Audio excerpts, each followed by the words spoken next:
Yo, what up, guys? This is Josh. On today's episode, we're going to be talking about the Hori Nintendo Switch Split Pad Pros. Now, these are available on Amazon for about $40 to $50. Depends on what type of sale you can catch. So we're just going to do a quick rundown of these products. Now, you know the 5 W's: who, what, where, when, why. For this episode, we're going to do 3 W's. What it is, who is it for, and why. So just 3 out of 5 things. So let's get right into it. Alright, so what are these? They're controllers for your Nintendo Switch. Just like regular Joy-Cons, these slide and snap on to the side of the Switch. And as you can see here, they're tightly snug. They're attached to your Switch just to give you just some more grip and better control of the Switch. A lot of people complain that the Joy-Cons are a bit too small. Your hands start to cramp when you game for a longer time. So what these accomplish is just to give you more comfortability, just better handle onto the Switch, and allows you to game for a little longer. Now while they do work similarly to Joy-Cons, there are some differences. One, these do not need to be charged like the Joy-Cons do. After a while, if you play these not attached to the Switch, they will die on you and you need to recharge them. These you won't need to worry about. These this gamepad, you will not need to worry about that. As long, here's another caveat, they have to be attached to the Switch in order to work. With these Joy-Cons, you could play them like this, wirelessly, and play your Switch. With these, they need to be attached to your Switch in order to work. So I cannot play them like this at all. They have to be attached. Another difference is that there are no gyro controls on these controllers. Like with Splatoon or Overwatch or any game that uses gyro control to aim or to do any gameplay of sorts, you could do that with the Joy-Cons, attached or detached. But with this, even attached, you will not be able to do any gyro control motions or anything. So be aware of that also.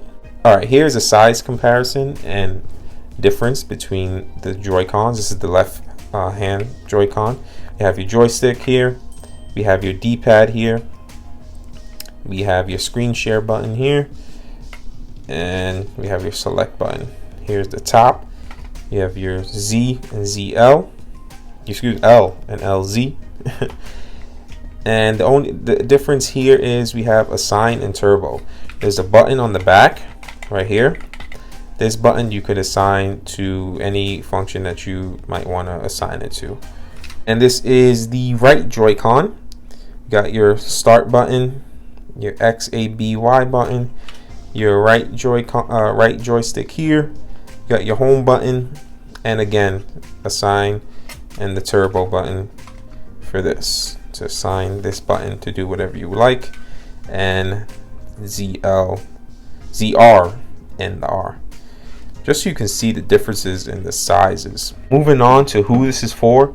If you do find yourself playing on these Joy-Cons in handheld mode or in controller mode like this, or anything of that sort, you find yourself cramping, you find yourself maybe your thumbs are too big for these buttons, and this just gets uncomfortable after a while, this definitely would be for you.